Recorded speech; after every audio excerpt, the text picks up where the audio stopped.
Hello YouTube, so happy Libra season. I just wanted to make this video really quickly today about why I started saying be well. Okay, so I think that a lot of us in the subconscious community struggle to choose words once we are aware of what the words have meaning. But it's hard because you're just trying to talk and live like how you normally know how as well.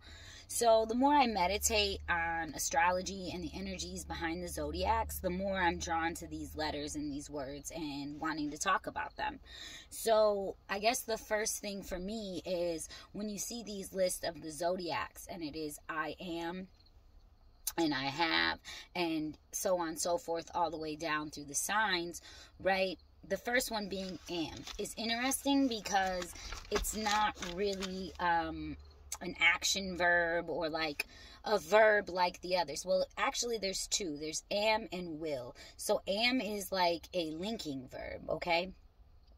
And it is just like a present tense form or an alternate word for be. So first you have I, be, right? And then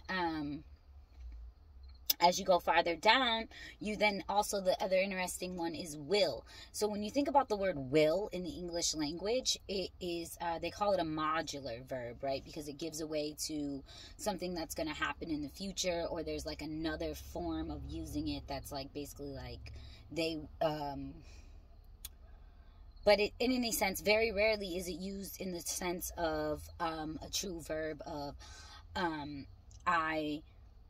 I will my existence, or, you know, his strong will, like the noun that it could be as well. So it's just interesting because all of the other words, you know, are very much, you know, have, think, feel, know, those types of things. Those are easier to do. So I always think that's very interesting there. So just starting there.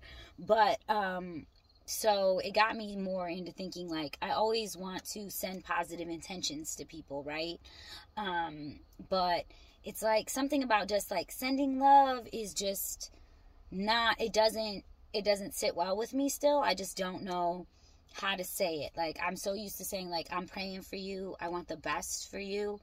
But like a few weeks ago, it just came over me to tell people to be well. Okay, so now, and the reason that this started is because back when I first started working like for a high-end dealer, one of my trainers, he came from like all types of like these fancy companies, and he would always, you know, say something to me. And when I would get around these people, it's like I'd go into this full mode and they'd be like, how are you doing today? And instead of being Nikki like I'm good, you know, I'd be like, I'm well, how are you today?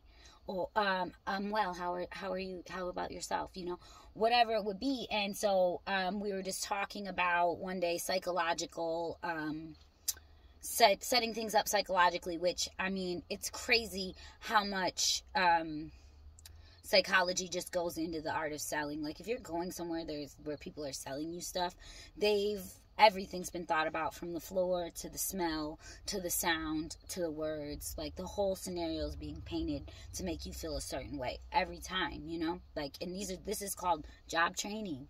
But I digress. Still, let me not say that. Anyways, so fuck, can't even remember his name. It's been like 7 years now. But anyway, so he basically pointed out that I always say I'm well, just because I felt like it sounded more professional, right? So then that led me to thinking about the word well and how I want to be well. And then, you know, with the feminine energy and the body associated with be, right? So it's like be well. And so I've been doing that, and it's great because not only, and because you think about like greeting cards and stuff are always like get well soon, right? That type of thing. I don't hear it as much anymore, but it's probably better than I'm praying for you. So even aside from that, that led me to thinking about you're welcome, which is something that I don't often say. People tell me thank you, and I always say it's not a problem. It's not a problem. No problem. And I think that's a very humble and great thing to say. But there's a reason why we have magic words, right?